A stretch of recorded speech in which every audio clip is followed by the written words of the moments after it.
Arcane is a show that everybody praises and it's pretty much well deserved, mainly for its great writing, characters, psychology, animation, and so on.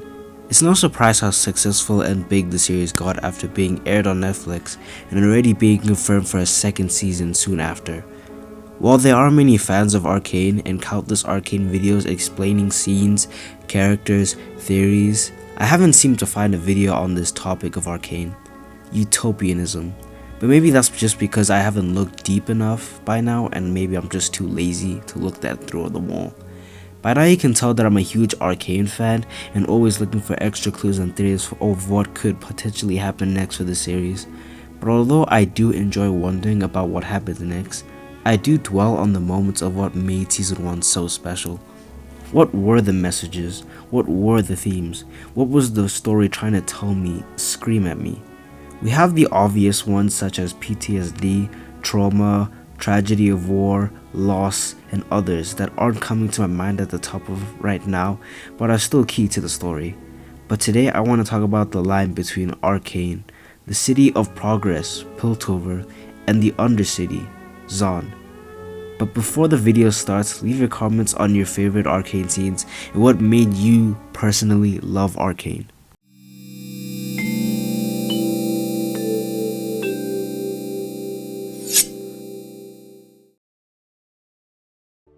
Arcane's world is split up into two societies, the City of Progress and the Undercity. Both radically differ from each other in every way possible. The story first starts off with the main cast, or some of the cast at least, where we see the beautiful city of the Piltover. Fancy, civilized, wealthy, and pretty much seems like a place where middle class to high class people live. Almost perfect through the eyes of the viewer. Utopianism.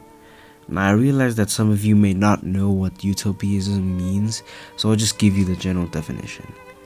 The pursuit, belief, and interest of a perfect, idealistic world, state, city, and other things, although it is usually unrealistic or idealistic. The reason why I think utopianism and utopianism in general in other people's mind is unrealistic is because nothing is perfect, and certainly not when it comes to society. An example of this is in the movie Parasite, depicting the two sides of poverty and wealth, and that's exactly what happened in Arcane 2.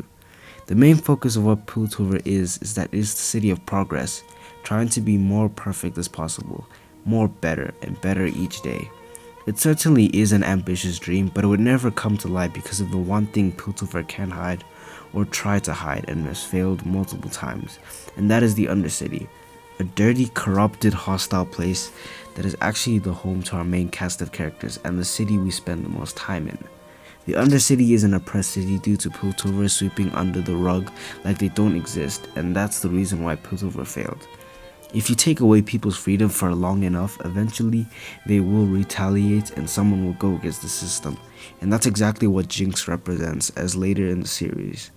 Piltover was never going to be perfect, whether the Undercity existed or not. They were set to fail the moment they ignored their flaws. This can be shown by one of them characters, Jace. When in the series he tries his best to make the city the best he can, but loses and sacrifices so much to get there, only to backfire in the end. I like to make my